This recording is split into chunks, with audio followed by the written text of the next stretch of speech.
Good afternoon, everyone. On behalf of the Ohio Valley Conference, welcome back to the Bridgestone Arena for today's Between Rounds interviews, featuring the 4 winning schools from yesterday's first round action. Today's sessions are 40 minutes long per school, equally divided between the student athletes and the head coach. The same housekeeping guidelines are in effect. Please silence your cell phones. Thank you in advance. Each time we introduce a new dais, please identify yourself and your affiliation for the first time you ask a question for the head coach or the student athletes. We have 2 mic holders at your disposal. Dawn's to my right, Karen's right here. If you want to get in the rotation, get their attention or mine. If you have a follow-up, please remind the mic holder so she stays with you. There is no flash photography allowed, nor recordings of any kind, including cell phone and tablet use. All press conferences are transcribed by our friends at ASAP Sports to my right.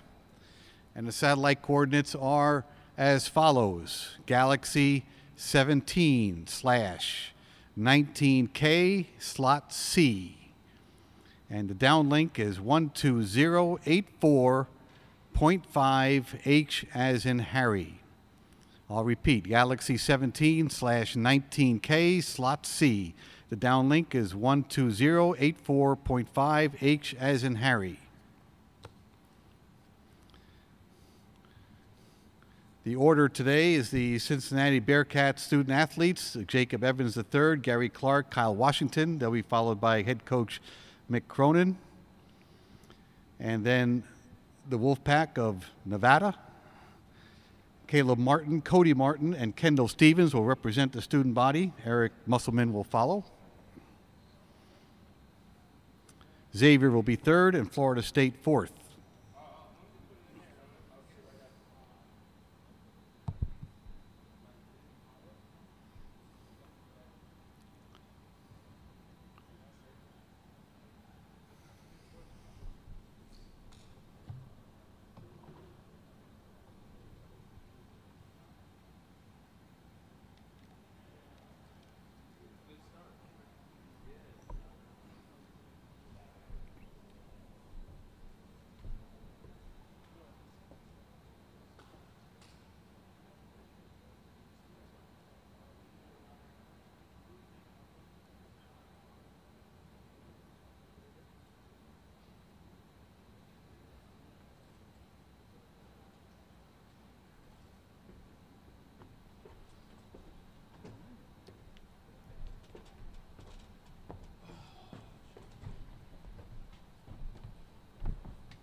The Bearcats are with us. They will play Nevada tomorrow at 5:10 Central Time, the first of 2 games in a doubleheader.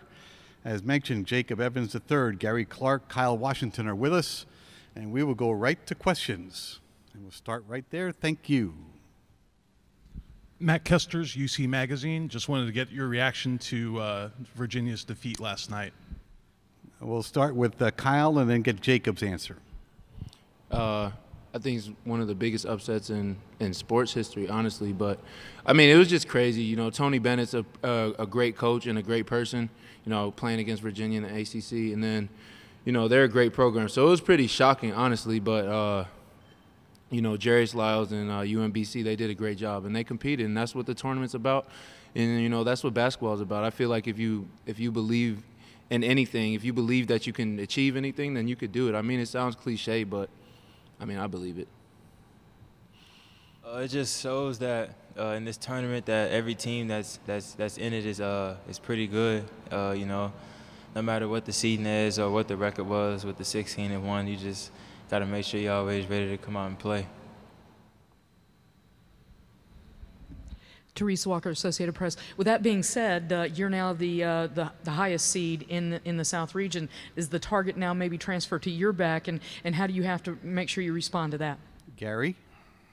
You know, you can agree with that. You know, being that our defense is, you know, that they say defense win championships. So, you know, with that us being so good on defense, I think a lot of teams will probably be, you know, keying a having like such a good game to where they can't make mistakes because they know we'll, capitalize on that. So, you wonder why teams, have such good halves where guys hitting 5 or 7 threes against us.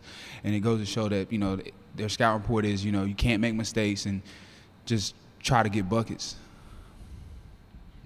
Bill Cook from GoBearcats.com. Kyle, can you talk about your relationship with the Martin twins from your days at North Carolina State and what kind of players you think they are? What problems do they present?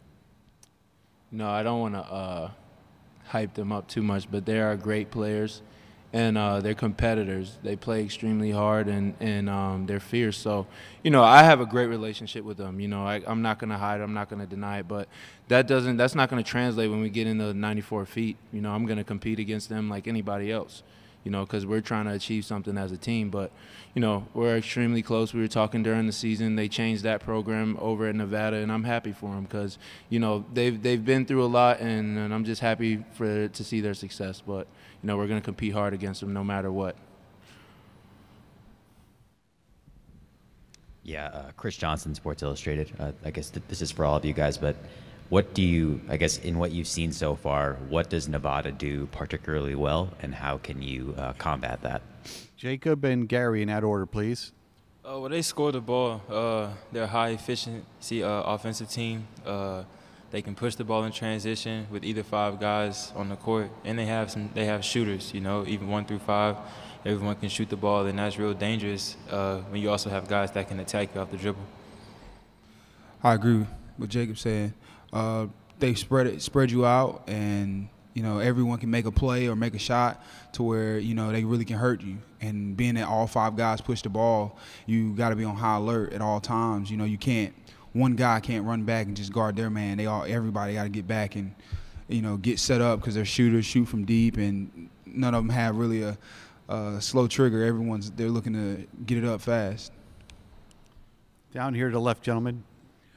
For any of you guys, 5'10" point guard, Nevada measures 6'7" across, all 5 spots. Would you expect them to maybe do a little post up on your smaller guy? Jacob? Well, we've seen that over the course of the year. The team has tried to post our point guards up, but we're game planning for it. Preparing for what comes that way. Shannon Russell, The Athletic. Kyle, were you closer to one of the Martin brothers than the other? And what do you think about the fact you guys played together on a Sweet 16 team and now you're playing each other for the right to go to the Sweet 16? I think it's just funny how the world works, how it just all comes full circle. But, I told my best friend on the team, I said, I'm not going to be able to tell the difference when they came in the first, day or so. But, they're very different, the two. But, I was close. I was just as close as one with the other. So, like I said, we're going to compete hard. And if people know me the way they know me, then it doesn't matter who you are. I'm going to compete against them as hard as I compete against anybody else. Jeff Warner, WCPO.com. Gary, you mentioned defense wins championships, and there are those that say that Virginia's style of play, relying so heavily on the defensive end, is a style that's a little precarious in the NCAA tournament. There are those who say you need to score to be successful in the NCAA tournament. Where's that balance for you, and what do you think? Where is that defensive offensive balance for you in terms of success in the tournament? I think our team being versatile defensively, adapting to whatever teams throw at us. All year we've seen different things as far as teams throwing at us with, no post guys or, having one dominant post guy. So, we have to turn our defense into offense, and a lot of times it doesn't work that way, and where we have to score the ball, on the offensive end. So I think we just, as a unit, we recognize what we have to do that night and just get it done. Terry Nelson, WW. Does this team remind you a lot of SMU with their length and the fact that they play a limited amount of players? Jacob first, then Gary, please. Yeah, most definitely, because they only play 6 or 7 guys, and they're really close. They have great chemistry on the court, and also they can attack you different ways on offense. How SMU was last year, and they cause matchup problems 1 through 5. but we're going to prepare for them and be ready to play tomorrow. Yes, definitely. You know, they spread us out. You know, you think you try to wear them down because they only have 6 guys, but you know they're so used to it all year playing that way, the way they make adjustments and you know they try not to foul. But SMU last year definitely was one of those, just like this team, where everyone could kill you on any position, you know, and just cause terrible matchup problems, offensive rebounding, and it all just spreading you out gives them several different weapons they can use.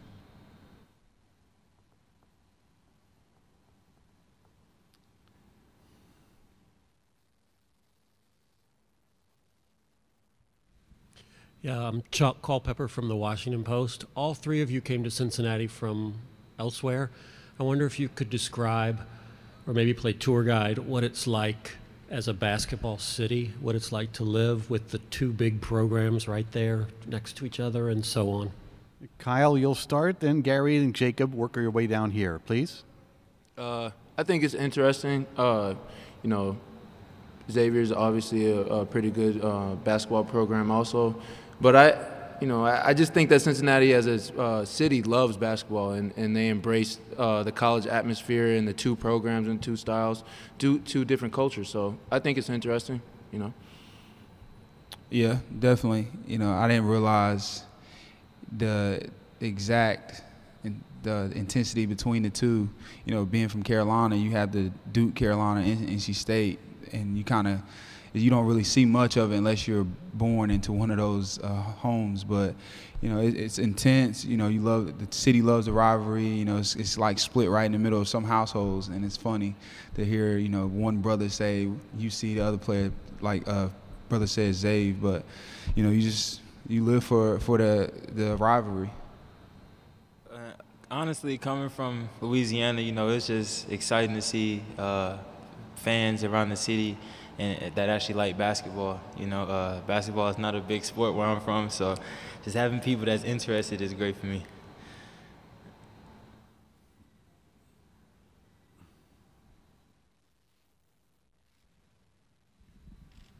Bill Cook from GoBearcats.com. Mick likes to talk about your program as a developmental program. He doesn't get a lot of one-and-done guys. He likes to bring players in and develop them. And Gary and Jacob, you've been there the longest. Can you talk about, you know, what it's like to be in a program like that? Do you take pride in that? You know, and what you think that means? Jacob first, please. Most definitely, you know, just showing how much your hard work pays off year after year. Is actually, it just helps you grow as a player, you know, and once you see that improvement coming from your hard work, it just makes you want to keep working hard and keep getting better as a player. Definitely, you know, every year to see the development I was going through, you know, it was tough sometimes, but I think, you know, now as a senior, I really I'm glad I stayed the course. You know, I talked to our young guys, Keith and Trevor, about, you know, how important it is to, you know, every summer to really lock in. And I'm talking to Trevor now about playing with confidence and just never get discouraged and just constantly just keep working at it. And I just can't be more thankful that I had coaches that every summer constantly just show me film and it just get me develop my game. We have 5 minutes to go. We have 3 questions up. 1, 2, 3, go. Speaking of development, just talk about the progress that Jaren's made this year. He had an amazing game yesterday. Kyle? Jaren has always been a great player. From his freshman year, he's had impact games. You know, whenever he had his chance and whenever we needed it, he was always there. So, you know, Jaren, the sky's the limit for him. And going off of Gary's point, we just kind of keep on reinforce the idea of keep on working hard. Don't worry about adversity. Keep on striving, because you know they're going to be great. But Ted, you know, sky's the limit for him. I love him. Just to follow up on the developmental thing, do you think that's good for college basketball to have more programs like that, given some of the things that are going on now across the country? Is it good for the game? Who would you like to answer that? Kyle and Gary. Kyle and Gary, go ahead, please. Do I think development is good for the game in college? Yeah, I think it is for sure, because sometimes people want instant success. Some people want that overnight success, but sometimes when you want something great, it's going to take a long time. You're going to have to put a lot of time into it, and you're going to have to make a lot of sacrifice. But at the end of the day, I think it'll be more, the long-term gratification will be more satisfying, honestly. And, you know, just to stick with something and for people to see examples of it, because sometimes people aren't going to wake up and just be a number one pick. So, I mean, I like it. Yeah, I agree. You know, I talk to our guys about, you know, running your own race and, you know, not getting discouraged when you see your other guys that you played against or killed against and just see them going one and done. And it can get really discouraging each year seeing those guys making their dreams come true. And you just got to focus on yours. And it's definitely good for the game because it just shows other guys that, you know, just because it didn't take 1 year for him to get it. He take 4 years, and then, you know, look at his career that he's had the 4 years and not just 1 year and out. For Gary and Jacob, a hallmark of this team is you guys don't get too high during a game or too low. You're very even-keeled. What do you attribute that to? Is it your personalities? Is it your coach? Is it the way the program is set up? And how has it served you this year? Jacob, lead us off, please. Well, you know, the game, it's a long game. Coach preaches that to us all the time.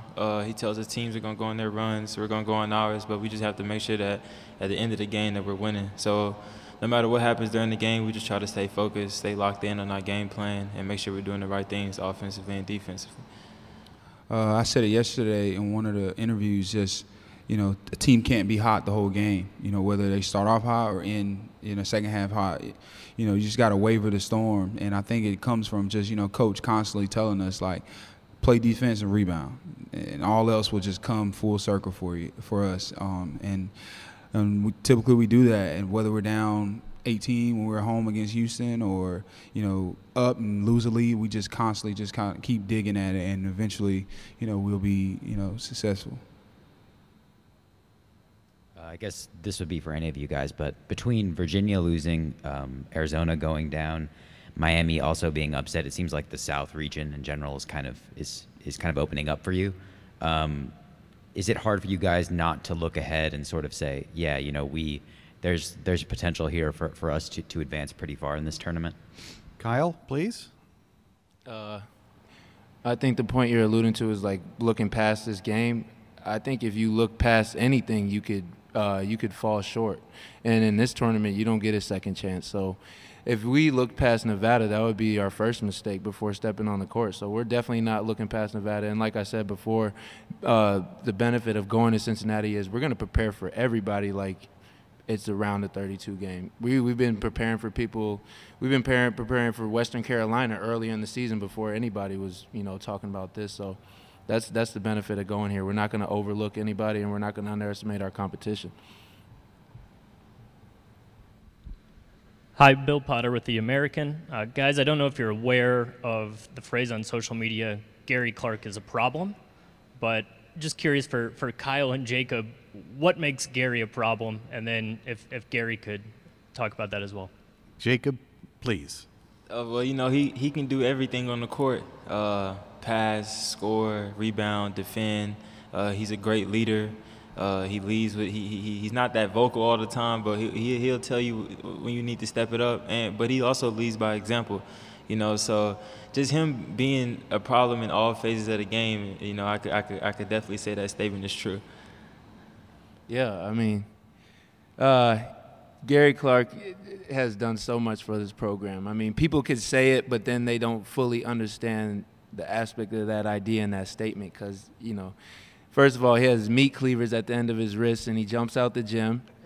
And his defensive IQ is, you know, his IQ for basketball in general is out the roof. So, and he's just a great leader. We understood, you know, the three of us and the rest of our team understood what it took for us to be good and for us to keep on making big strides. But he was one of the catalysts for it. He understood what it took. He's been here the whole time, and I'm just glad for him. I'm just glad to see all the success that he has. He deserves all of it. I think when I hear it, or, you know, the first thing I think about is rebounding and defense.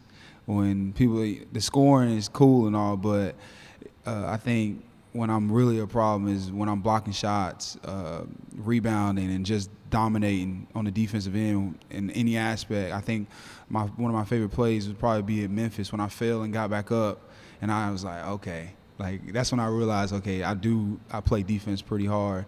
And I think that's when you say Gary Clark's a problem, I usually tend to just rebound and block shots and just dominate. Okay, gentlemen, thank you very much. That was wonderful. Good luck tomorrow.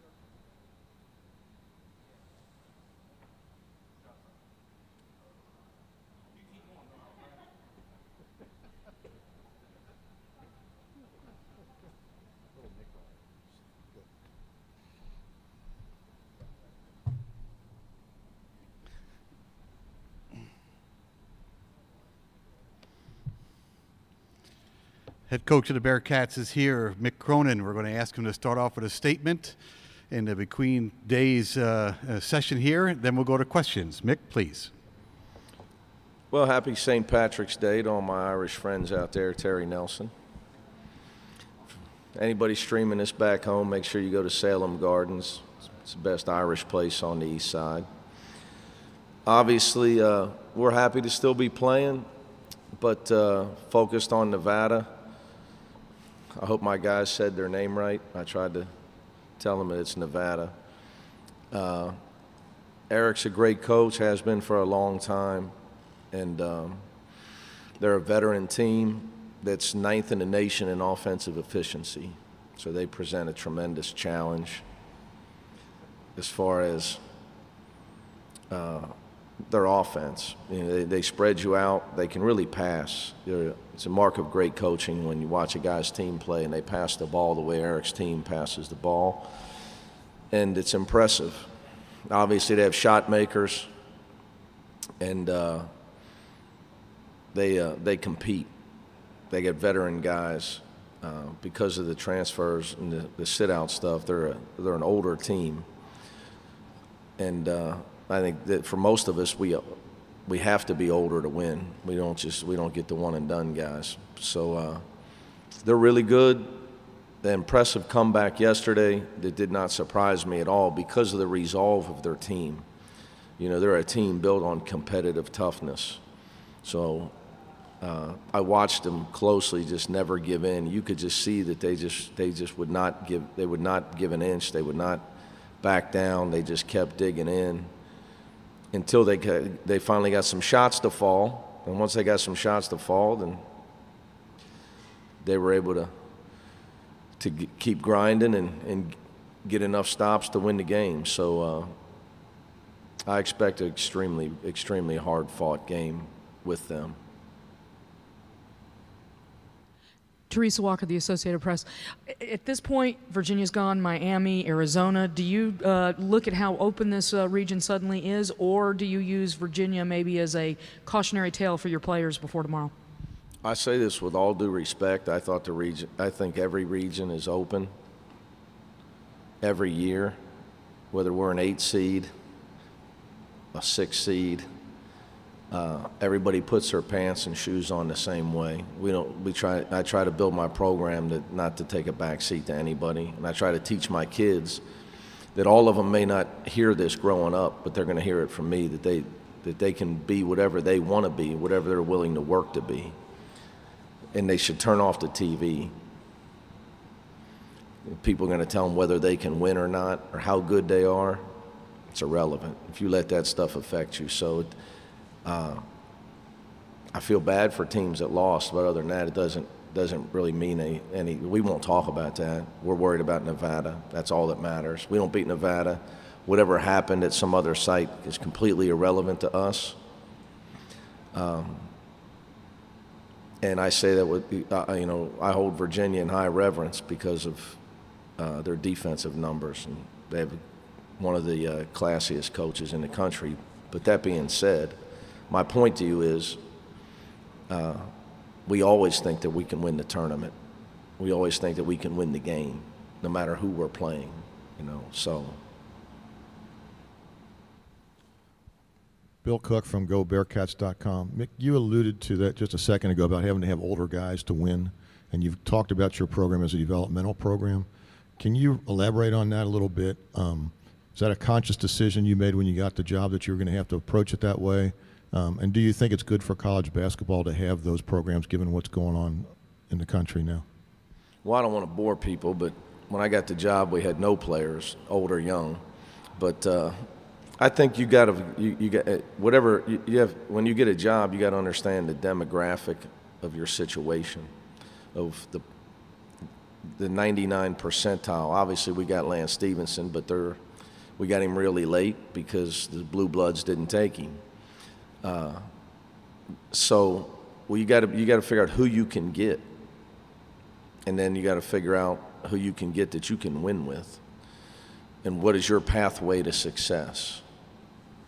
And if you get away from it, there's plenty of examples of people that maybe stayed on it, then got away from it and lost their success, and they had to get back to it. So we have to develop players. It's just really who we are. Doesn't mean we don't try to recruit a lot of guys. Luke Kennard's in the NBA, played 2 years at Duke. He's from 45 minutes north of Cincinnati. We tried hard to get him. It wasn't going to happen. It was what it was. Instead, we got a guy named Jacob Evans. So sometimes you win because you get a guy for 4 years instead of 2. But there's a lot of decisions to be made when you're running a program, and I think that you got to have a mix. It doesn't mean that we wouldn't like to get a guy like Marvin Bagley. So you get the best guys you can get that are going to help you win games, and you got to make them better players. My message to all those one-year guys is we're pretty good at development. We have to develop players. Give us a shot.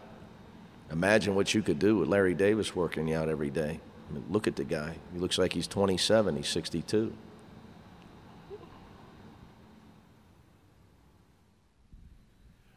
Yeah, Chuck Culpepper from the Washington Post. We're here in Nashville with two large Cincinnati-based programs here. I wonder if you could play tour guide for a bit and explain what you think distinguishes and characterizes the city of Cincinnati among the basketball places that you've been.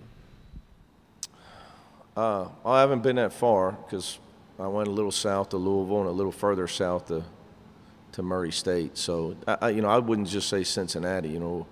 For the people in college basketball, there's Tobacco Road.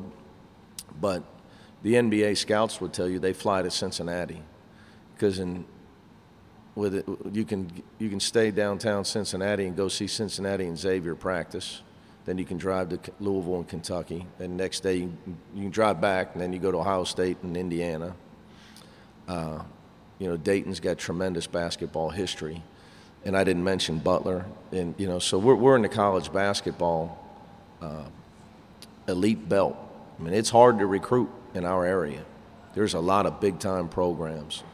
Purdue's, 3 hours from us? And you keep throwing them out there. So it's very competitive. It's hard to continue to be good because you have to get some kids from outside the region because it's tough. It's just tough. There's not enough kids for all of us to win. And I would tell you, obviously we both have higher seeds this year, but Cincinnati and Xavier have been good for a long time. But it's just not just in our city. We're surrounded by it. I would throw this to you. It's just we both have 13 scholarships, and there's only one guy from Ohio on our teams. And Chris and I recruit Ohio. It's just hard. There's a little conference called the Big Ten. Jeff Warner, WCPO.com. Mick, it's been said in the wake of Virginia's loss that their reliance on defense and one of the best defenses in the country, but their reliance on defense is kind of a precarious way to live in the NCAA tournament, that you need to score to be successful in the tournament. Your thoughts on that? I don't concern, and I say this, and I'm not trying to be funny, what other people say really doesn't mean anything to me.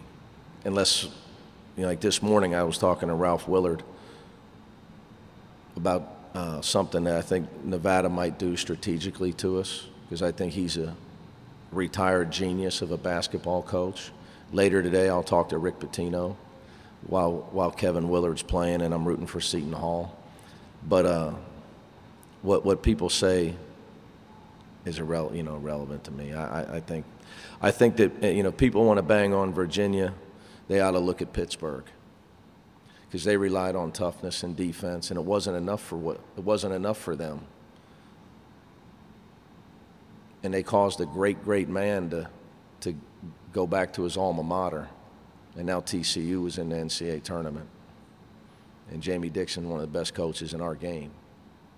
And I know how Pitt won. Now, I was in the Big East with them. And people say, well, I think the NCAA tournament, guys, is a one-game shot, man. It's called March Madness for a reason. So I'm going to start rooting for Tony Bennett now when he's not playing me every game. So I think it's just unfair. You do know that did those people know that he lost one of his best players to an injury? I think that's more important than his style of play. Let's give the other team some credit that played great against them. We're halfway through. We have 2 questions up. 1 and 2. Go. Charlie Goldsmith, SB Nation. Nevada goes out with a very perimeter-oriented approach. You're from? Yes. So. It's Nevada. Nevada, okay. Comes out with a very perimeter-oriented approach. Obviously, your front court is a strength, but do you see any situation, and what would be the situation where you would go small with Gary Clark at the 5? Well, usually when we do that, it would be Trey Scott at that position. We change a lot during a game. Sometimes we go big, and we snuck one in on you where we had Gary at the 3 in the conference tournament for a little bit. We had foul trouble. Jaron Cumberland was in foul trouble, where I was playing Gary, Trey, and Kyle together. So it's just matchups. We try to adjust as we go. They're going to look. Eric's a really good coach, and his pro background they do a good job of figuring out what you're doing and getting the isolation situation that they want.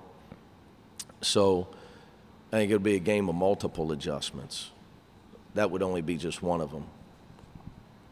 But yes, I could see that happening. Daryl Moody, Nevada Appeal. Coach. See how he said Nevada? He's from Nevada. 2 questions for you. 1, what did you know about Nevada before the tournament started, and what have you learned since you started to delve into it a little bit? You mean as a team? Yes.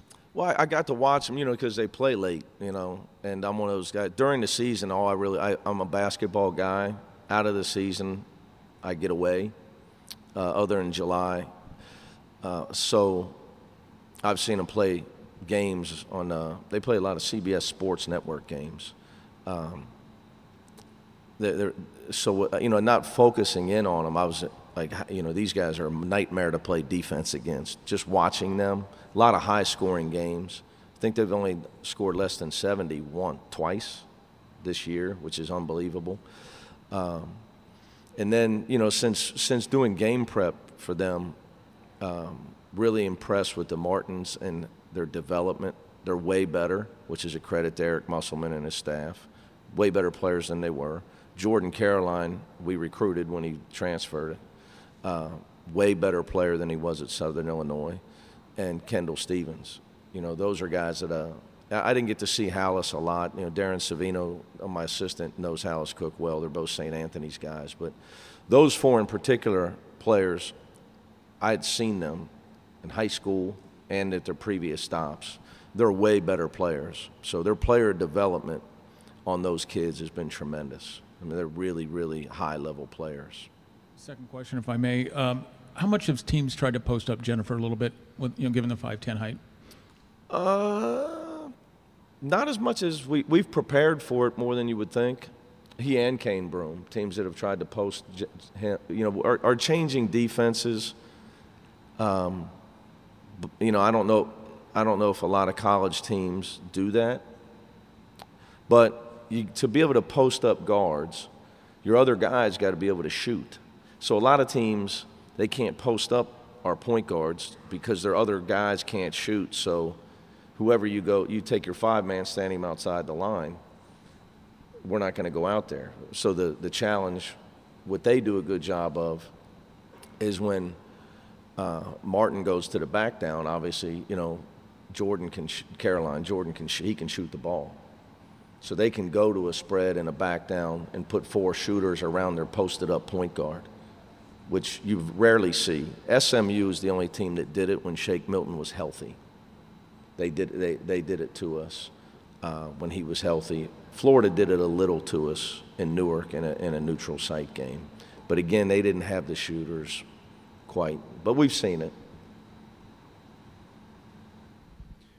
Mick, if you could speak to Jaron Cumberland's fearlessness, his tenacity, but also what does he need to do at both ends of the court to take his game to an even higher level? Well, he's got to learn to eat a salad first. The guys, I mean, if Jay Billis is right and these kids are going to be able to get endorsements, I mean, he's Kraft Mac and Cheese's main man. You never see anything like it. He's not a man of many food groups. So it's been a fight, because of his body type. When I recruited him, my pitch wasn't that he was great. I was going to let him shoot every time. He came with us because I sat there and told him what he needed to get better at. He needed to get his body fat down because he's a guard. And he's down, and I'm still fighting with him on the food groups.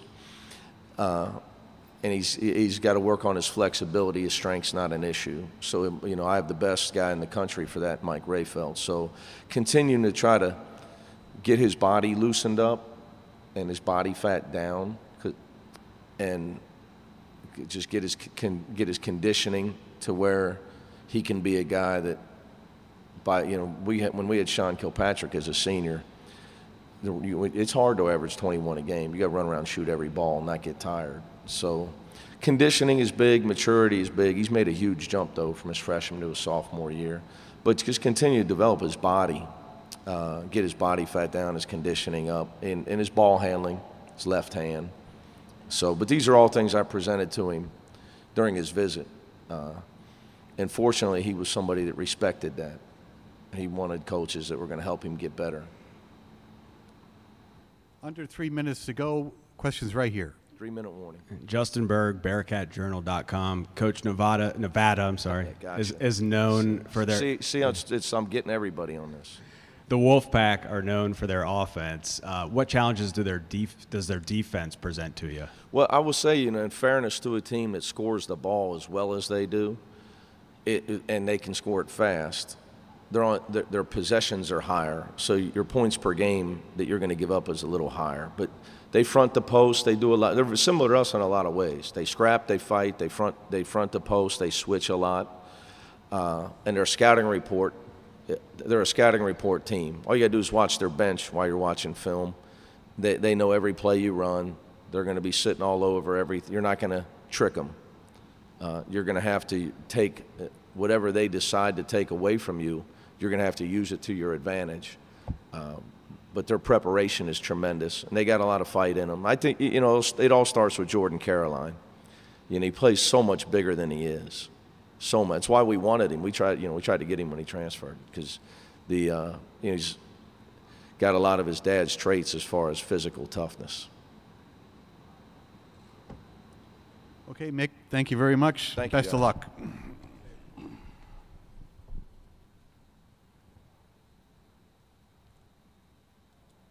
Great state, trying to help. Hey, your kids were terrific up there today, too. Good work. I'll see you tomorrow. That's right.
The Nevada Wolfpack out of the Mountain West Conference is next. Caleb Martin, Cody Martin, and Kendall Stevens represent the student body. We go for 20 minutes. There is no opening statement from any of the young men, so we'll go right to questions. Right there. For all the players, Teresa Walker, Associated Press, what was it that drew you to Nevada, if I said that rightly, I hope? And what was the attraction when you were looking for a place to transfer, and what has made the school and the program work so well? Let's start with Caleb and go left to right. I mean, for me, I say Nevada too, but when I first got there, people said, you're saying it wrong. It's supposed to be Nevada, but I still say Nevada, so it was cool. But, I mean, just the attraction to the school was you could just see the uprising of the program and Coach Musselman and his NBA background and the style of play was very important for us, especially coming from NC State, which we ran a UCLA offense. And I just think the main attraction was of how he wanted us to game on defense, how freely he wanted us to play, how fast he wanted us to play, and just how the player-coach relationship was a big thing for us. Yeah, for me, it's pretty much the same thing. But another thing that kind of attracted us here is, you know, he recruits a lot of transfers, and you know, it's easy to connect with those guys because you're coming from somewhere where you kind of have the same experience, and you know, and I think that's what our chemistry has a lot to do with. And you get here and you kind of connect all on the same levels, and you know, once you figure out that people have the same experience as you, and you know, it's just a lot better playing for the guy next to you, so it makes it a lot more fun. Yeah, I think it being a winning culture and kind of what the coaching staff presented to us on our visits, really they mapped out and gave us a good blueprint of what they expected individually and as a team. And so once they did that, it kind of felt like it was the right decision. It was kind of a no-brainer for my part. This would be for any of you guys. In looking ahead to tomorrow when you're facing Cincinnati, they are statistically one of the best defensive teams in the country. But what do you guys see on them on film that makes them such a good team defensively? Cody and Kendall, please. After watching film and prepping for them, I think the biggest thing is that they rebound like madmen, and all of them go to the glass, and that's what makes them a really hard team. They don't initially score on their first shots, but they always get second chance rebounds. They score a lot. They draw a lot of FTAs. But you know, because of that, there'll be some things that we can take advantage of. So, but that's what makes them really good. They're just tough guys. They're gritty. So we're just in for a dogfight. Yeah, and yeah, exactly everything he said. They're just a very physical team. They pride themselves on defense and toughness. But at the same time, you know, they still have some deficits and weaknesses that, you know, we're looking forward to taking advantage of. Daryl Moody, Nevada Appeal. Cody and Caleb, you'll see a familiar face on the other bench tomorrow in Kyle Washington. Can you talk about the relationship with him, and, you know, do you guys stay in touch during the season? Caleb first. Yeah, Kyle's my guy. I just saw him, you know, walking over there, and you know, I've talked to him for a little bit, talked to him for the game yesterday, and, you know, he's rooting us on and stuff like that. But at the end of the day, whenever the clock starts tomorrow, we can't be friends no more. We're going to have to wait till afterwards, and he knows that. And Gary Clark is my boy, too. We get together a lot over the summer and hoop in Raleigh a lot. But, yeah, I got a couple guys, you know, those are my guys. But, I mean, they know same thing goes for us, too. Whenever the clock starts, we can be friends afterwards, but we're all here for the same reason. That's to advance. Yeah, same thing pretty much. Those are our guys, and you know, at the end of the day, it's nice to see your friends and stuff succeed. But you know, at the end of the day, in this situation, only one person can advance. So we wanted to be us. So at the end of the day, it's going to be a dogfight, and we know how much we put into it, and we all have the same mindset. So I'm looking forward to it. Shannon Russell, The Athletic. To go off that question for both you guys, Kyle said he was really impressed when you came into NC State, that you held your own as freshmen, that you were able to kind of talk mess, as he said, you know, in a way that he wasn't expecting. What are your memories of Kyle, or any good stories you might have of playing with him at NC State? Cody, you lead us off this time, please. I have a lot of memories with Kyle, and you know, he was there for me when I had some tough situations when I was there. But he's a king of trash talk when we were there, and I think that he kind of rubbed off on us. And, you know, we were pretty decent at it when we first got there, but just knowing how he took it to another level. So it was just nice having that experience with him. And, you know, it's not, like I said, it's nice to see that he went somewhere and he succeeded and doing what he wants to. But I mean, yeah, we just have a lot of memories of him. Like, good dude. Yeah, pretty much the same thing off that. Like, you know, he's kind of our big brother there when we came there as freshmen, and he kind of got us through the whole entire college experience while he was there. And you know, we loved each other like brothers, and we fought each other like brothers. You know, I remember me and Cody would. In practice, we'd be on the same team, and Kyle would be on the other team, and somebody go up for a rebound, somebody get hit hard, and the next thing you know, we're all squaring up at each other. But it's all love, you know. After practice, you know, there's nothing changed, so you know, everything's the same. Kendall, kind of like Texas, I mean, they like to play at a slower pace. I guess what's going to be the key to you guys, you know, playing at the tempo that you want, getting your offense, you know, in the rhythm early rather than having to take kind of the first half to do that like you did against the Longhorns? Yeah, we know that. You know, we feel like we have a better offense than them, but at the same time, slowing them down, transition on defense is going to be key for us. They get a lot of points, you know, off of transition points and fast breaks and off of turnovers. So I think if we take care of the ball like we've been doing this season, as well as stopping them in transition, it's going to work for our favor. Terry Nelson, 700 WLW. They say a brother is born for adversity. What's the earliest memory that you guys have of you guys really competing and going at each other and not wanting to stop until one of you guys won? Who wants to take that one first? Because whoever gets it first gets the upper hand. Oh my God. Go ahead, man. I mean, yeah, I'll go first. I mean, ever since I can remember.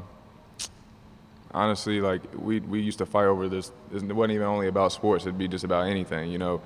But one memory I had, we just playing outside, you know, and I think we got mad at each other for some reason. And somebody, I think Cody had grabbed, because we went to a carnival or something like that, and so he had one of the balls that I won from a contest, and he kicked the ball in the woods for some reason, because I beat him or something. And so he didn't know his was laying about like 3 feet next to me. So I went and grabbed his, kicked his in the woods. And then they say, you know, we were rolling around the grass fighting each other until the next door neighbors had to go get my mom, tell her to come out there and grab us because she knew we wasn't gonna stop. But I mean, there were so many of that, certain situations like that. We should just fight over anything. It doesn't matter if it was cards, basketball, whatever, a video game. It doesn't matter. Pretty much.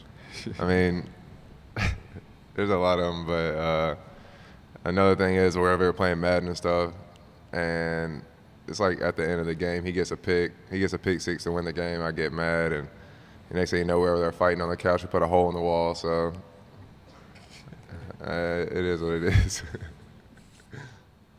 Follow-up question to that: have you guys ever said, "Let's take it to the court to sort of iron out the differences"? Like you ever have those late night sessions on campus or whatever, where you say, "Look, meet me in the gym and let's go at it"? I mean, we do that regardless, but it always ends up in a fist fighting anyway. So we can never finish the game. We can't. That's why a lot of times whenever we play pickup, we can't really guard each other because we won't end it. We can't finish the game because I mean, me and Cody would just be over there fighting. It won't even be. It'll be football. It won't be basketball anymore. Charlie Goldsmith, SB Nation. Cody, how would you describe Nevada's offensive system, and what is your guys' mentality on that side of the ball? For our offense, I think it's just a lot of it's like because Coach Moss has that NBA mentality in terms of spacing and positionless basketball, and I think that's what really helps us out playing five guards. And we can really spread the floor, something that you don't really have to worry about getting the ball to necessarily a one guy when you get the rebound and go. I think that has a lot to do with our team and how versatile our team is all across the board, and being able to switch 1 through 5 makes life a lot easier. And I don't know, for our offense, we can drive and kick, and then if people try to take away the three ball, we can get to the lane and finish. And you know, I think we just have a lot of things that we can go to in terms of like tough situations and things like that. There's nothing that we primarily rely on. So we are halfway through the session. Next question is right here. I'm Jerry Bembry from ESPN's Undefeated. Just a light question for Cody and Caleb. Since you guys are so identical with your beards and your hairstyles, has there been any point in your career where you've tried to fool an official during the game? Caleb? Fool an official? I mean, I'm sure there's been a couple of times, like during a halftime, where somebody's playing bad, or maybe one of us has got too many fouls. So you know, if somebody's playing good, they want to switch. So like, say if I'm playing well, and he's not, and I got like 4 fouls, and he's got like 2. I'm sure we've been tempted a couple of times to switch jerseys, but I don't want him playing my minutes, and he don't want me playing his minutes. So, we definitely don't. I'm definitely not going to let him take mine. So, I mean, pretty much the same thing. I feel like sometimes they do a pretty good job at that, messing up themselves, and I don't blame them. So, it is.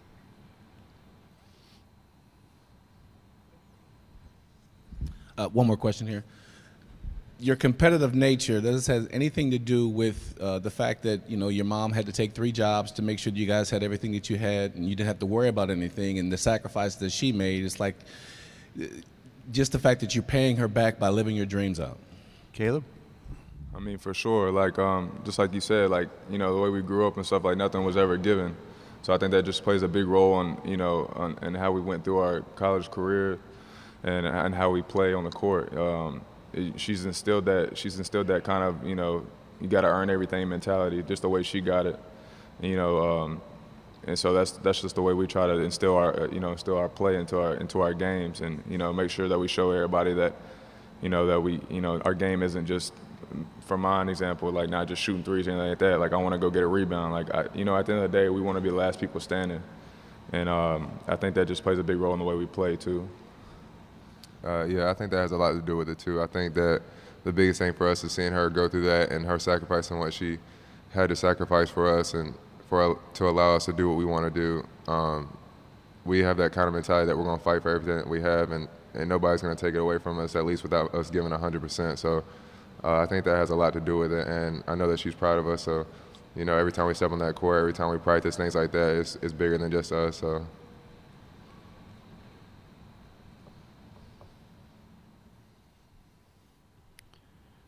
Anything else for the student athletes from the Wolfpack? Okay, gentlemen, very good job. Congratulations. Good luck tomorrow.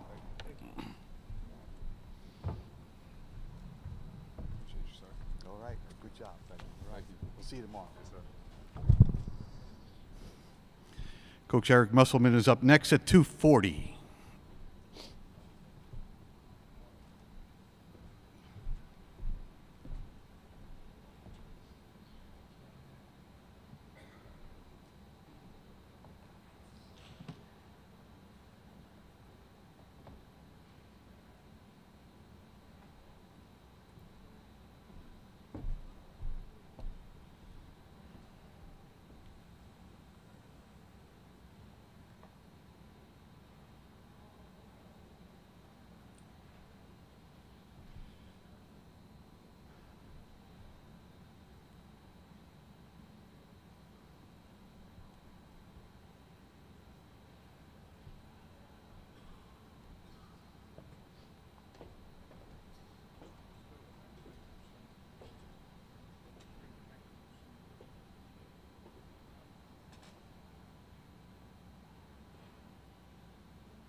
Head coach of the Wolfpack is here, Eric Musselman. We're going to ask him to open up with a statement in this day between games, and then we'll go to questions. Eric, please. We feel fortunate with the outcome of last night's game. Obviously, Texas played phenomenal and controlled most of the game, and we were able to get hot towards the end. And as we told our team last night, we have to turn the page and have great maturity. We enjoyed the win last night, and it was the first win in a long time for our program in the NCAA tournament. And so now we have to get ready for Cincinnati, which is one of the best teams in the entire country. They play with great consistency, great toughness. Well, they're one of the best coached teams in the entire nation, have great talent, and one of the best rebounding teams playing college basketball. Right here. Yeah, Coach, Cincinnati is statistically one of the best defensive teams in the country. From your point of view, what makes them so effective on that end of the floor? I mean, they have a great matchup zone. They switch everything.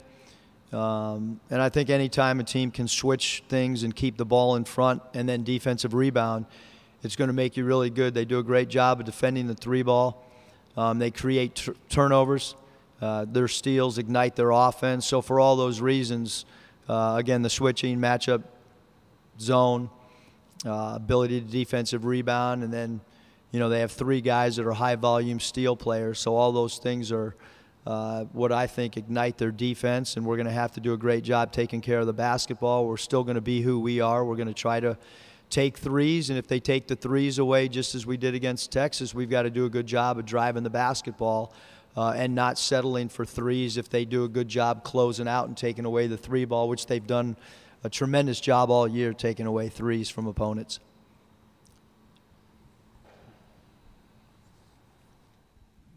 Teresa Walker, the Associated Press. Asked the players this when they were in here. For you, though, with getting transfers on campus, what makes getting them working together so quickly, building chemistry, what is the big challenge in doing that, and what's made it so effective? I think for us, the transfers, all of them have sat out a year, so we've had a year to try to get them involved with our terminology and get them involved in our culture. To me, it's easier than a freshman because a freshman comes in and he's in uniform right away. And with our transfers, again, they have 12 months to practice. They have no games. Their practices become their games. We don't call it a transfer year or a sit-out year or a redshirt year. We call it a player development year. And it's all about our staff investing in that player's career, trying to get him to become a better basketball player, looking at his deficiencies and trying to turn those deficiencies into strengths. And so for us, the transfer thing, even though it's really hurt our depth over the last 3 years, having 4 transfer sit-outs each of the 3 years, when you only have 13 scholarships and 4 guys are sitting out, it's going to have wear and tear, and you can't get in foul trouble and all these other things. But having said that, we had a plan that in year 4 we wanted to be as good as we possibly could. We're in year 3. We've made steps each year in the development of the program. And then I think just from my standpoint, being a coach who comes from the minor leagues, if you're coaching the LA Lakers, D-League team, they might take a guy up, send a guy down. Take another guy up 2 weeks later, send another 2 guys down. And so it's a constantly revolving door. So for me, the roster changeover is, I think it's pretty easy, and there's really not much change. We're on the right, Eric. How you doing, Coach? Terry Nelson, 700 WLW. You've heard this adage. You've been around long enough. You dress 10, play 8, and you trust 5. Your depth issues have necessarily worked in your favor, where you consolidate your lineups, but you play them heavy minutes, and even in a chaotic style that you guys are playing, running and shooting threes, it really hasn't hampered your efforts. Yeah, I think that a lot of it begins in the summer when we go up to Lake Tahoe and we do our training. And the one thing we talk to our guys about over and over is just the conditioning. And I think if you look at last night's basketball game, we played 6 players. We got better in overtime. And as a coach, you have to evaluate what you're doing. And in year 1 and year 2, the lack of depth didn't hurt us at all. The one thing I know, like when I walk in that locker room after each and every game, everybody's happy because everybody's playing. And, one thing that when you're able to sit back and be an assistant coach, I couldn't figure out, coming from the world I came from, which is pro basketball, where there's a 48-minute game instead of a 40. You're playing 4 to 6 games a week, it felt like, in the minor leagues or the NBA. You got to have some depth just because of the 82-game schedule compared to a 30-game schedule. So I think the most overrated thing in college basketball is depth. Now, having said that, we can't afford to get in foul trouble, and we understand that. And we didn't plan on Lindsey Drew, a 3-year starter, blowing his Achilles out. Obviously, we wish we still had Lindsey, and our depth would be a little bit different because he was a guy that played 30-some minutes every single night for us. So that injury has taken a big-time toll on us. But we've kind of adjusted on the fly. Our power forward is now our point guard. And, we've done an incredible job taking care of the basketball regardless of who our point guard is. And obviously getting a shot on goal is extremely important against Cincinnati. We can't turn the ball over and have live ball turnovers and let them get out and their athletes get out and finish in transition. Down here on the left this time. Coach Chris Dortch from the Field House.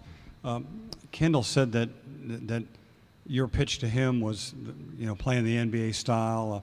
How did you identify him, and can you talk about the recruiting process with him and also how he has worked so beautifully into your system? Well, the recruiting process with Kendall, his father, Everett, played for the Pacers and played in the minor leagues in the old CBA, and I coached in the old CBA against Everett. So that helped a lot. I mean, when he was on his visit, his dad winked at me and said, Kendall's coming here. He doesn't know it yet, but he's coming here. And so that helped a lot. We talked about how he would have a green light, that if he came to Nevada, there wasn't a yellow light or a red light. It was going to constantly be green. And he had 3 green lights.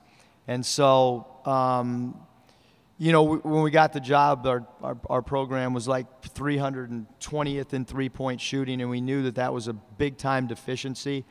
And we wanted to play fast and stretch the floor out, and he was perfect. Our ideal player is a 6'6" guy who can play multiple positions, and obviously Kendall can play the 2, 3, or 4 for us. And he makes a couple more threes, and he's going to go down in the history of the Mountain West as the greatest single-season three-point shooter ever. And that, he had really good year prior to his last year at Purdue. And he went through some things off the floor where a friend had passed away. And so I looked at that last year at Purdue, and we kind of threw those stats out because of his mental state, because it was a really hard year for him. And so we watched film of him the year before.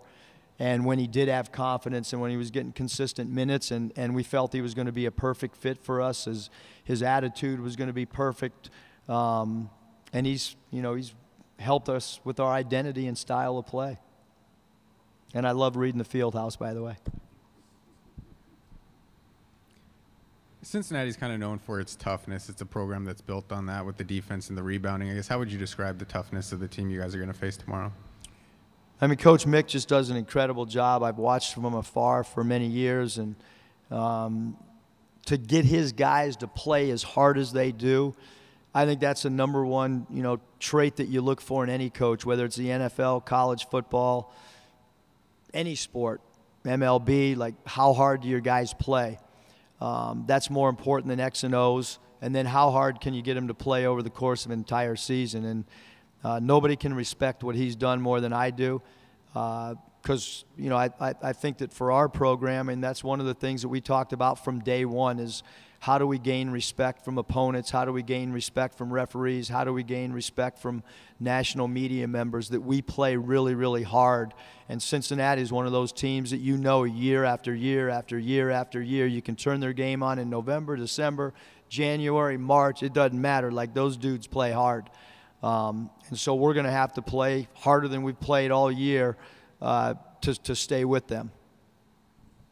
We are halfway through the session. Next question is back here on the right.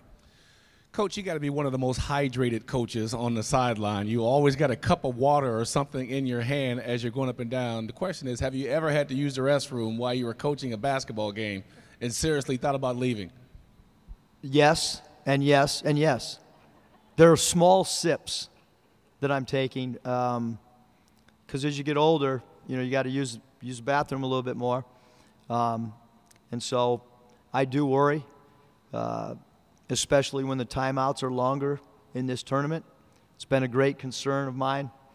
Our staff's well prepared in case I have to leave. So far, so good, though. Here to center aisle. Karen, thank you.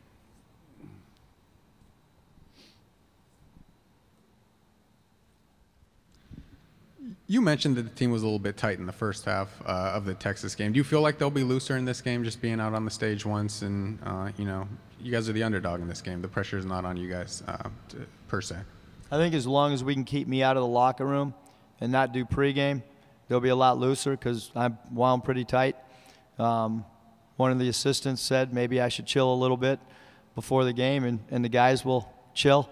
At halftime, I looked over to my left as I was writing on the dry erase board, and Cody was throwing up, which happens almost every game. He was not sick, but Cody finds a trash can every game and throws up. I looked at Caleb, and Caleb said, "Hey, Coach, he's cool. Don't worry about him. Just ignore him." But I do think that we were tight. I don't think we'll be tight because I think every team, I think Cincinnati's going to feel free, or I think we'll feel free, or I think anybody that advances new arena, you're playing in an NBA-type arena, sold-out building, incredible for the student athletes to be able to play in this environment. And so, I think that, we should be a little bit looser. I don't think it matters who we're playing. I think that it was trying to get that first game out. But I do know that, the more film we watch on Cincinnati, maybe we should stop rolling the film on Cincinnati because they can make you a little bit tight, too, the way that they play and how hard they rebound the ball. Cody is kind of known for his halftime throw-ups. I guess what was your thought process when you first saw him do that? Our trainer said, don't worry about it, ignore it. At first I thought the guy had the flu, but then you can't have the flu for 31 games. So now it's just part of our routine. Mariah was a little bit of a social media, maven, was trending for her little hit during the game. She says she wants to be a sports anchor. I guess what's your advice on her future career? Would you advise? I just hope that my daughter can make as much money as my wife did at broadcasting. That would be awesome. Really, really be great for our family if she could start on her broadcasting career as soon as possible. And last night was a great start. It was a great interview process for her. We have tape now that we can roll and send to people.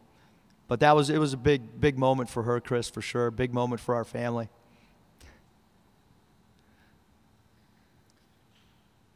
Before we dismiss, we had Mick comment on the big upset last night, 16-1. You have a comment on that game, observation? My only observation is that's why this is the greatest sporting event in the world. When things like that happen, it's so cool. So cool for all of us to be a part of this environment. It's I played in two of these. Well, I don't know if I played, but I was in uniform in two of these. And, I'm 53 years old, and it's still putting on a uniform and walking out for an NCAA tournament game as a player or a coach. There's nothing better. Coaching an NBA game, it doesn't compare to what goes on here. And when you see an upset like that, it's just absolutely incredible. Final question right here. Mick also was correcting media members who don't know how to say Nevada and his players who don't know how to say Nevada. I guess, did you always know how to say the name of the state correctly? And I guess, what is your reaction when people call it Nevada? I always knew because I took a visit, and Coach Sonny Allen made sure that the day that I got off the plane for one of my 5 official visits that I knew how to pronounce it. And I give Coach Mick a lot of credit for being on top of his states, knowing exactly how to pronunciate our wonderful state. We have the Wolfpack tomorrow against the Bearcats at 5:10. Thank you, Coach. Thanks. Good luck. Thanks. All right. Good job. Xavier student athletes are next at 3:10.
around. He's around.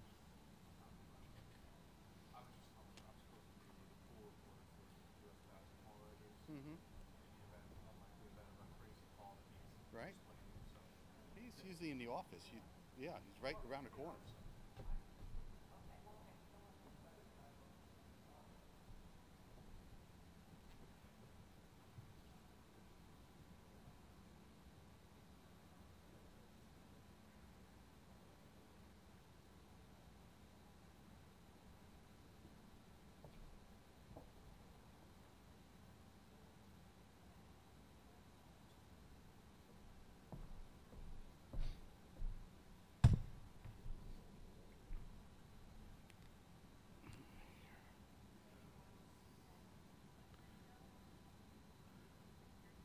Yes.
They tell me.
The Xavier Musketeers are with us. They have a date with Florida State tomorrow. It's game 2. 30 minutes after the conclusion of game 1. They're out of the Big East. J.P. Makura, Trayvon Blewett, Karam Cantor represent the student body. And we'll get right into questions as we're running a little late. Go right here, number 1. Hey, guys. As members of a 1 seed that played your 1 versus 16 game yesterday, how did you experience the Virginia result? Whether you watched the game or heard about the final score later, how did you experience that? We'll start with Karam and come this way. Trayvon, then JP. They call it March Madness for a reason. You know, things happen in March. I think Virginia is a great team, but every team that played in the March Madness played with a purpose. You know, it's their last game of their season, so I'll give UMBC a lot of credit. Yeah, pretty much what Karam said, and kind of how I've been saying the whole time. I mean, when you're in March and in a tournament, seeding doesn't really matter. It's just all about, you know, who wants that game more. And so, you know, at the end of the day, it really doesn't matter what seed you are. So, I mean, I agree with both of them. Like Karam said, anything can happen in March, and it's crazy that a 16 seed beat a 1 seed, but anything can happen. Trayvon, you tested the NBA waters twice. In retrospect, looking back at that now, do you think it would have been a mistake had you gone? And what have you gotten from these past 2 years at Xavier, not just on the basketball court, but as a person that you would not have gotten had you gone to the NBA? Well, whatever decision, if I did decide to go, then I would have thought it was the best decision for me, not necessarily a mistake. But, you know, the fact that I did stay, a lot of beneficial things did come out of it. And, you know, I don't regret my decision at all, and I've been saying that ever since I made it. I knew we had the potential to do everything that we've done and everything that we can do, and, you know, that's just, you know, looking to achieve those goals. Trey, not long after you guys won last night, you wrote on Twitter, and I quote, "Xavier will be the first #1 seed to drop out." And it got like 2,000 likes. I know you guys say that you're worried about yourselves, you're not worried about the outside noise, but for you, do you feel like you've always had to prove yourself here at Xavier? And what does that mean to have heard that people thought you'd be the first #1 seed out when obviously you weren't? I don't think necessarily like we don't have to try to prove ourselves. That's not anything that's about. You know, we focus on us, we focus on the team. But, you know, what that tweet was just, you know, how the outside world thinks about us and, you know, the respect that we don't get in a way. But like I said, we use that as motivation. We don't really look too much into that, you know, just more of a fun tweet. But, you know, yeah, it is what it is. Going into the tournament, there was a lot of talk about Virginia and just how their focus on the defensive end of the court going into the tournament, how that might be a little bit precarious. That, you know, people say you have to be able to score to have success in the NCAA tournament. For any of you guys, where's that balance for you? One, do you believe in the adage that you've got to be able to score a lot of points to win in the tournament, or where's that balance between offense and defense for you guys? We'll go with JP first, then Karam. I mean, I would just say that we need to focus on the defensive end more than the offensive end as of now. I think our offense is really good. I think we play together, and at times on the defensive end, we get beat off the dribble, and everybody down the line has been working on that, keeping guys in front of each other, and I just think if we continue to defend, we can win a lot of games. I think we're a really good offensive team. We scored 100-plus points last night, but that's not going to be the case going forward maybe. We're going to have off nights, so we just got to make sure we lock in on defensive end as well. JP, Florida State's Trent Forrest, number 3, he really pushed a pace for them last night. What are some things that he does really well, and what are some things you think you guys would have to do to try to slow him down in order to get a win tomorrow? I mean, he's a fast player, and I think he can get to the rim. And I think that on the defensive end, we need to be able to do our game plan the right way and really focus in on him.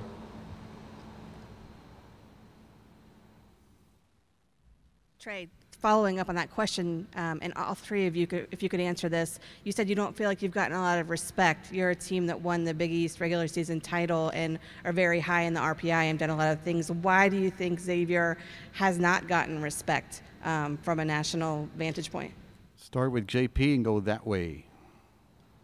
I mean, there's been multiple things that have been said about us of being the first #1 seed to lose, and I just think that little things like that people say have kind of, you know, that it just seems like they disrespect us in a way, and we've been saying it for a while that we don't really care about what they say because we're worried about the guys in the locker room and the coaches and playing together. So they can continue to say whatever they want, but we know how we need to play.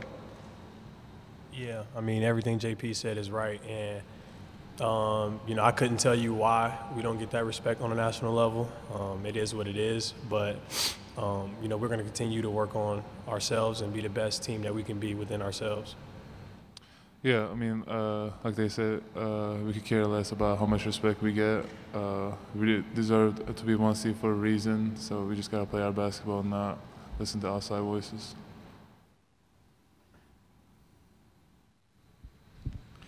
Karam, this one's for you. You were really able to kind of finesse your way to success against a 7'2" frontliner last night, Trayvon Reed.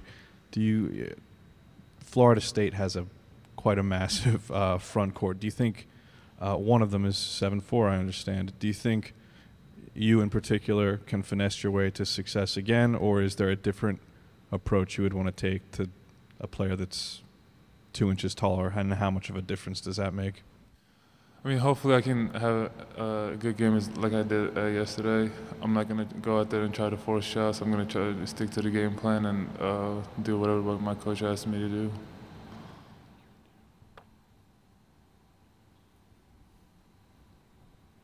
You had mentioned that this was one of the reasons you wanted to transfer to Xavier, to be exactly in this position. How does this experience this year kind of compare to your other experience in the tournament, and is it everything you expected? I haven't had an experience like this before. You know, back in 2016, I played in a tournament and I lost in the first round. But with this team, I think we're going to be really successful, really experienced. You know, we're an older team, so hopefully we can go as far as we can. Teresa Walker, Associated Press, for Trayvon and JP. What's the familiarity like with Florida State? It's been a year since you all met in the second round.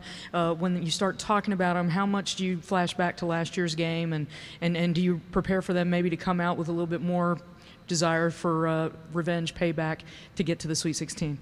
JP, first, please.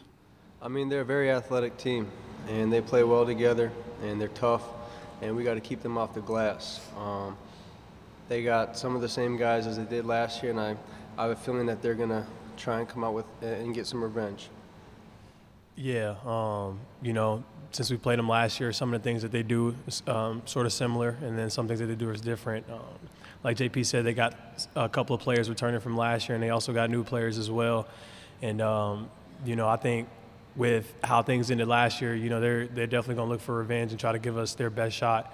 And so we just have to be able to take their shot and then, you know, withstand that and, you know, do what we do best. Trayvon, you said Sunday night that as a senior there is kind of a heightened urgency to keep playing games. You also said that you sacrifice for your fellow seniors because you guys have been together and through it all. Can you elaborate a little on that, on the sacrifice? Yeah, I mean, we all come from schools where we were the guy. You know, we got every shot. We called all the shots, got to tell people where to go, do this. And, you know, we each had to scale back a little bit on everybody has a little selfishness in them, and we each had to scale back on that. And to be able to do that, to be able to make that sacrifice, to not be as selfish, to be willing to play with other teammates, I think that's what separates us and makes us a better team.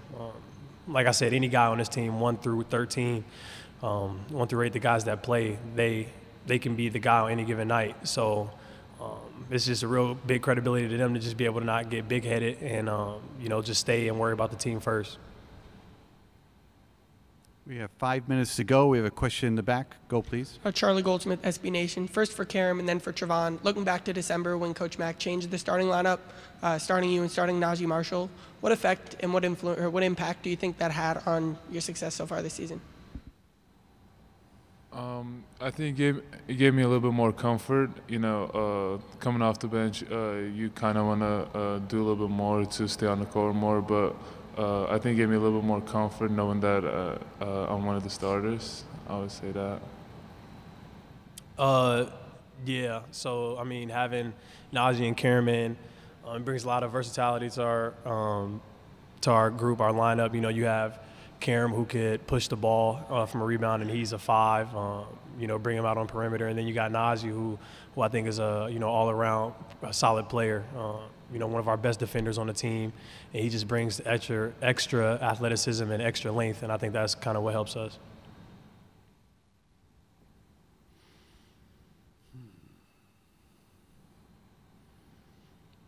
Anything else for the student athletes of Xavier? Okay, gentlemen, thank you very much. Best of luck. Thank you. Yep. See you tomorrow. Yep. All right. See you tomorrow. Okay. Take care, Karen.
And the head coach of the Musketeers is with us, Chris Mack. And we're going to ask him to start off with a statement, and then we will go to first questions right here.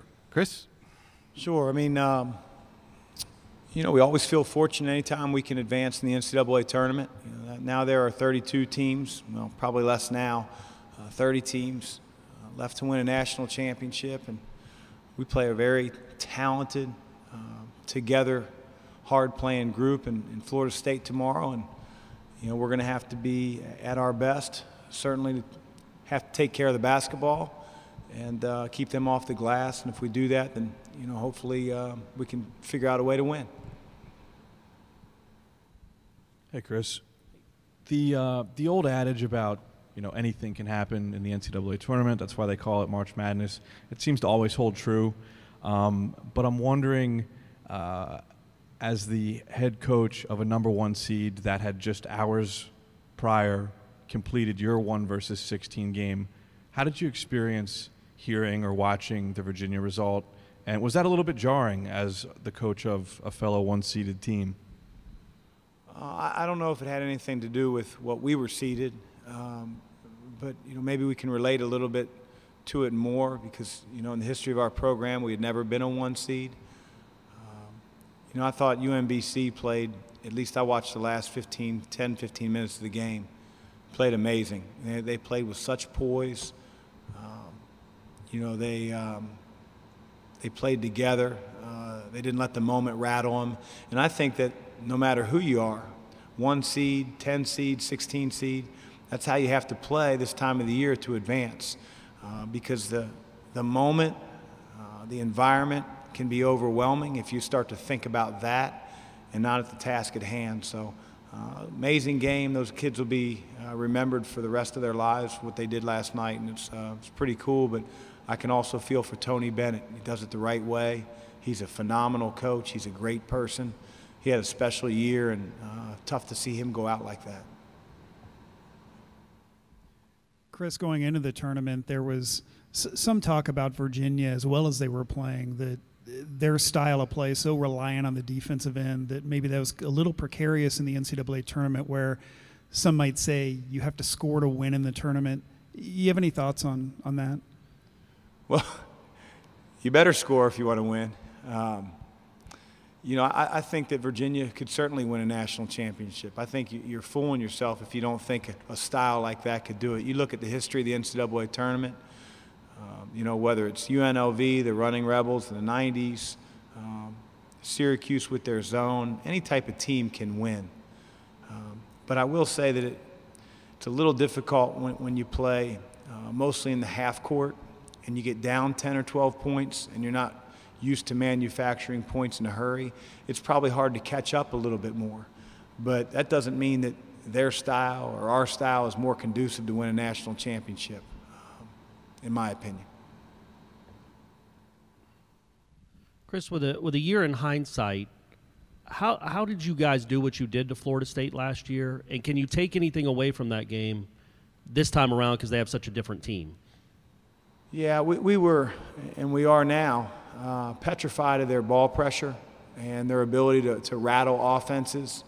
They get out in the passing lanes and deny. They have such incredible makeup ability when you get around them at blocking shots and that leading to the break. And we talked an awful lot a year ago about handling the basketball, handling the pressure that Florida State brings. And, we ran a few set plays, and I think we got Florida State on their heels early in the game. And then I think, the game sort of avalanched.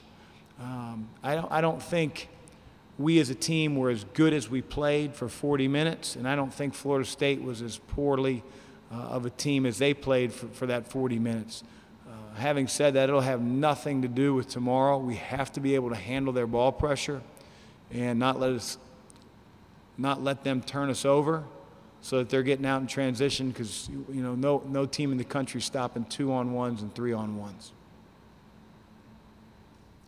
Chris, just wondering, is preparing for Florida State, is it similar system-wise, or is it different because they have so many different players than the key guys from last year's team? Yeah, interesting question. On the defensive end, I would say that it's very similar because of their style of play. But it's obviously more personnel driven when you start to talk the offensive side of the game. And to me, Florida State is a more together team.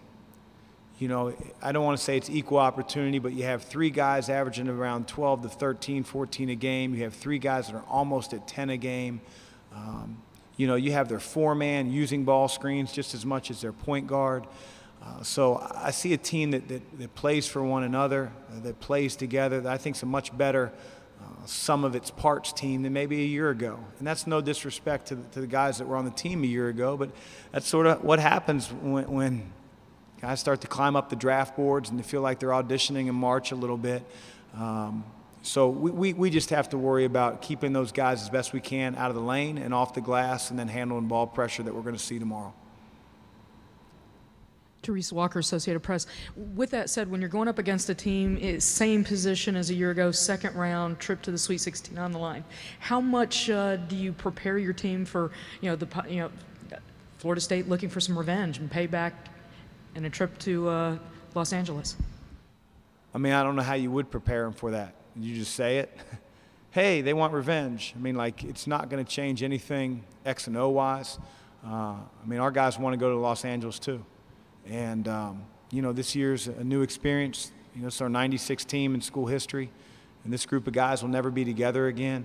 And so if we want to keep playing, then we'll figure out a way to win, and it's not going to be easy. And I'm sure Florida State's going to do the same in their locker room.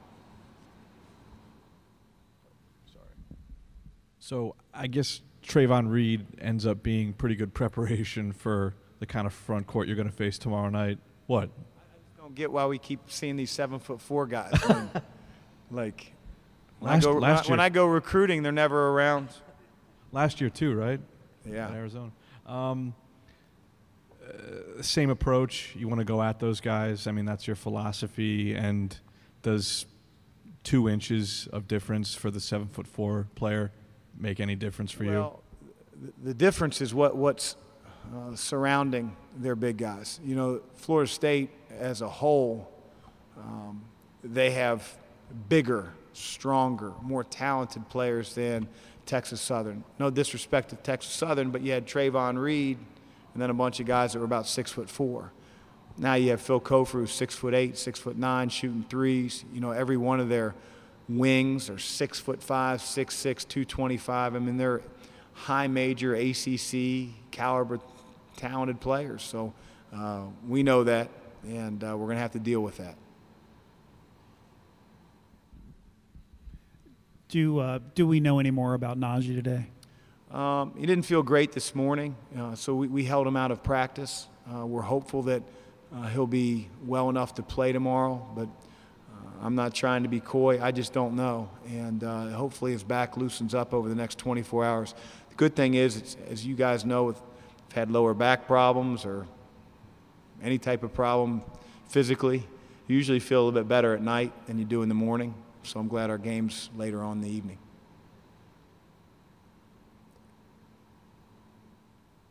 Yeah, I'm Chuck Culpepper from the Washington Post. Out of all the basketball places we have in this country, I wonder if you could describe maybe what distinguishes and characterizes the city of Cincinnati. From a basketball standpoint or just in general? I would think that we have 2 programs that have a lot of pride in their traditions, in their history. I think you have 2 programs that are led by guys that played high school basketball right there in the city. You have 2 very passionate fan bases that hopefully are handling their alcohol here in Nashville on St. Patrick's Day. You have really good basketball players. You have some great players over the years. I mean, one of the best players of all time, Oscar Robertson. So there's a lot of tradition. There are a lot of other things that go on in the city. You have the Reds, you have the Bengals. So maybe college basketball in college towns may be a little different, but it's pretty cool what we have going on right now in our city.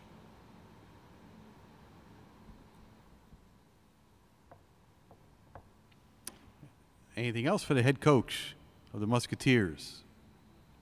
All right, Chris, thank you. Good luck.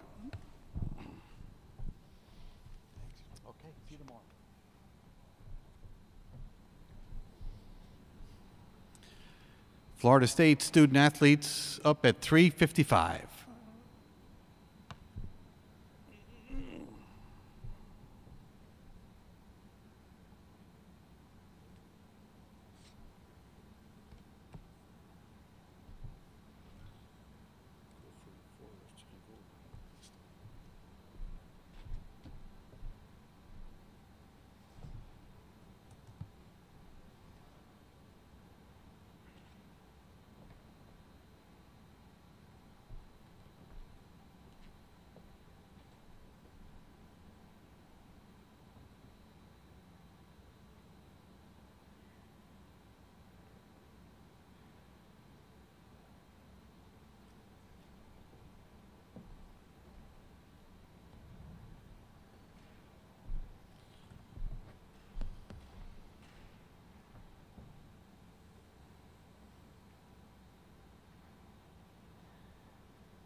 Florida State Seminoles are with us out of the ACC. They have a date with Xavier, tomorrow's second game, 30 minutes after the first. Student body is represented by Phil Kofer, Trent Forrest, Brian Angola, and Fiondu Kabengele. We will go right to questions.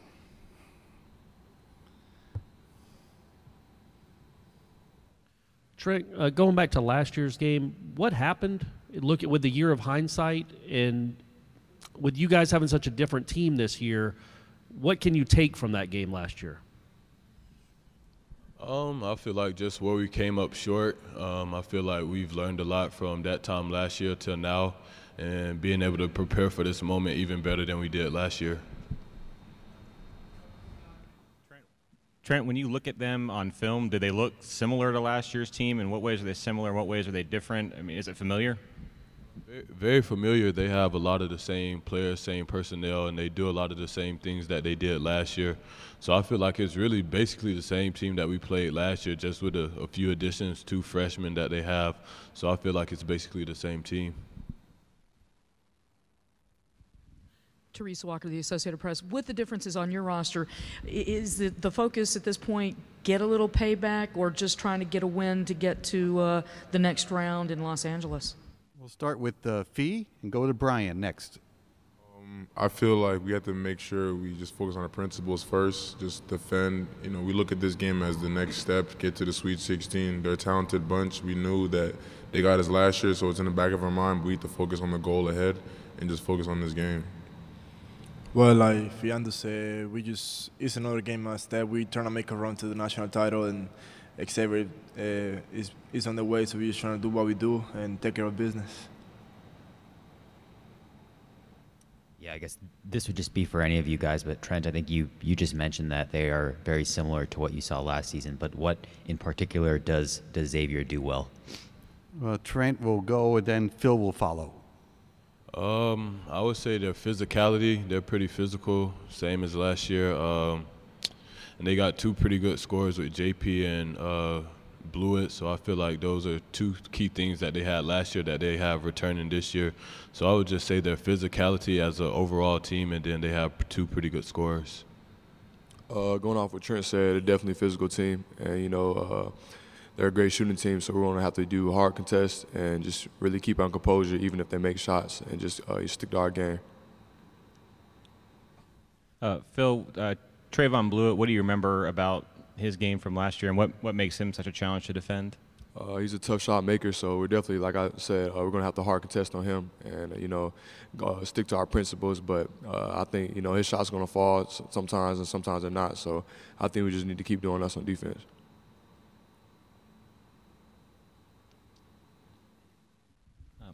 Brian, last year against Xavier, you guys had a hard time from 3-point range.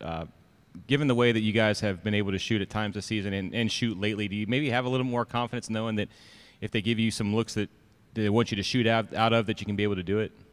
Well, we already know what's going to happen during the course of the game, but we're just trying to just follow our principles, do what we do, move the ball, through the ball inside to our big men, and just play inside out and just run the floor and take good shots. They fall good for us, and they know just keep doing what we're doing, and everything is going to be fine.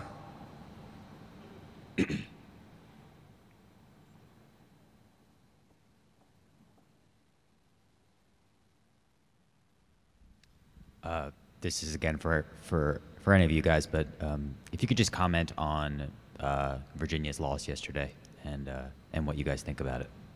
We're going to start with Fee at the other end and come this way, right to left. Virginia's a really talented team. They were really successful throughout the season. We played them. They were really consistent. They stayed together. They were never folded. So to see them lose like that was just surprising because they're just a solid bunch. They lost one of their better players in DeAndre Hunter, but it was just surprising because they're such a good team, and to see them lose like that was just shocking, really.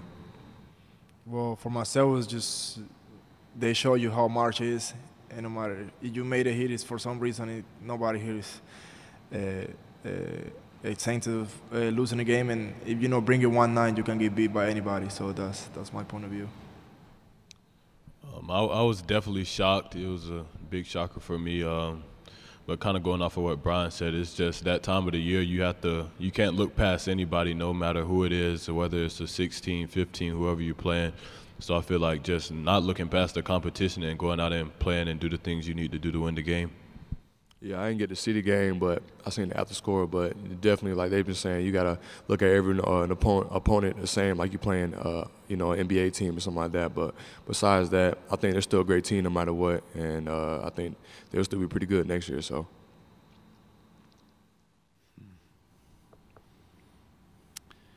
Anything else for the gentleman from Florida State? Okay, gentlemen, thank you very much. Best of luck tomorrow. Coach Leonard Hamilton is up next at 4:15.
The head coach of the Florida State Seminoles is with us, Leonard Hamilton. We're going to have him open up with a statement, and then we'll go to questions. Coach? Obviously, I was very pleased with the outcome of the game last night. I thought that our guys were connected defensively early in the game, and we were able to get some significant stops, some deflections and steals that gave us some easy opportunities. And a lot of that's because Missouri is similar to us in terms of youthful inexperience. But tomorrow's game is different because we're playing against an extremely experienced team with a lot of quality depth, a team that's very well connected together, and that we're going to have to be a little sounder defensively. We're going to execute a lot better offensively because this team has earned the right to be a #1 seed. They've been ranked in the top 3 or 4 teams all year long, at least at the latter part of the season. They deserve that recognition, and we know in order to be successful, we got to be at our best, to pull this off. And our kids are excited about it. We're looking forward to the challenge, and hopefully we can accomplish our goal by moving on in the NCAA tournament. Yeah, Coach. Xavier's Trayvon Blewett is considered one of the best scorers in the country. What makes him so effective from your perspective? Well, he's extremely confident. He's a typical born and bred Indiana basketball player. You hear about how passionate Indiana's fans are and how basketball is a way of life in Indiana. Well, he represents that. He's confident, talented scorer, and within their system, he is a guy who's their go-to guy, at least one of them, and he plays with an extreme amount of confidence. They depend on him, and he delivers night in and night out. He is very clever and smart in how he utilizes his abilities within their system, and no one has seemed to have had an answer for him all year long. Leonard, what, if anything, can you take away from a game that happened 12 months ago when you played them? I know you're a completely different team. Are they similar to what they were last year? Better?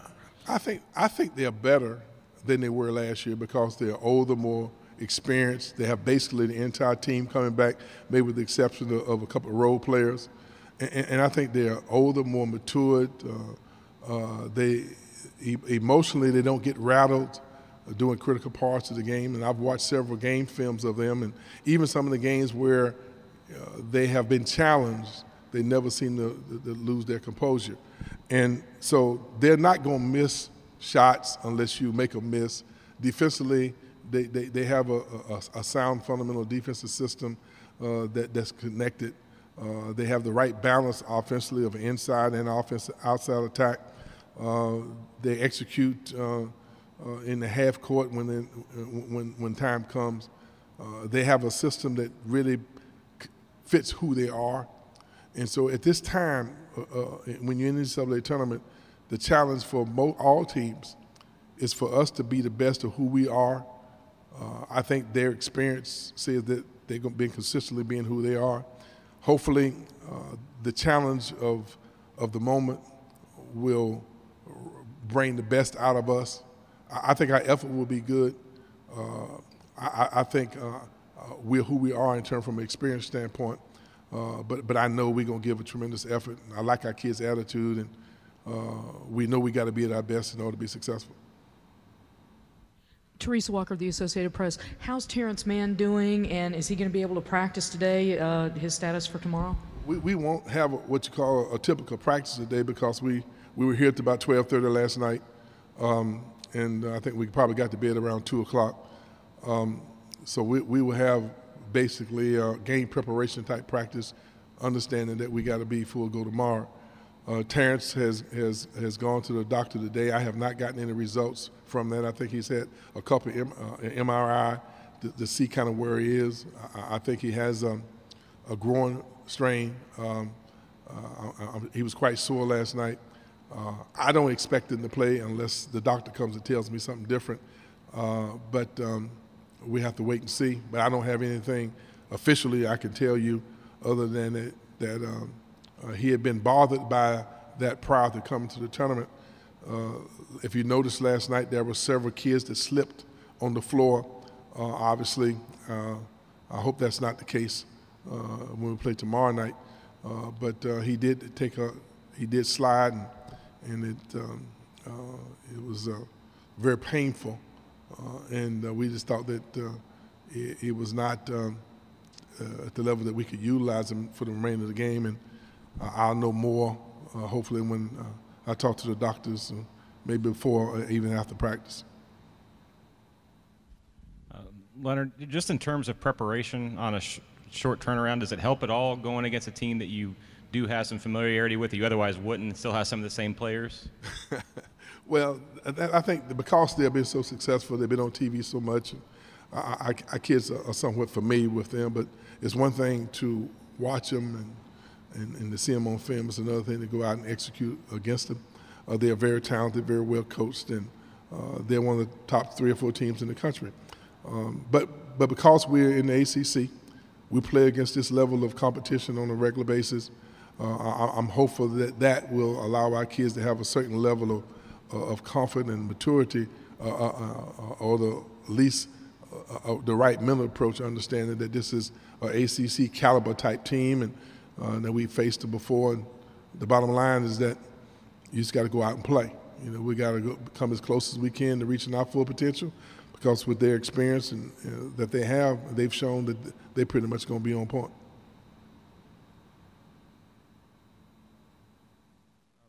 Also, PJ looks like he's really kind of rounded into form over the last couple of weeks. Had some big shots last night.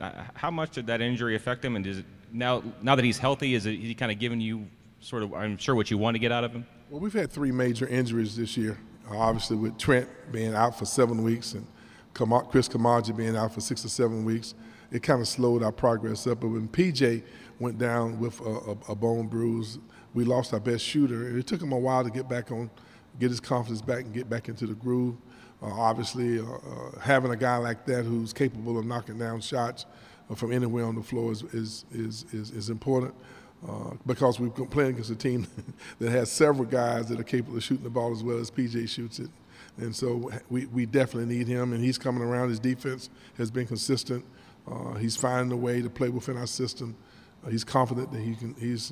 And we're confident in him that we can get him a number of open looks that a majority of those shots will go down. And there have been games this year that we have not shot the ball real well from the perimeter, and hopefully this won't be one tomorrow.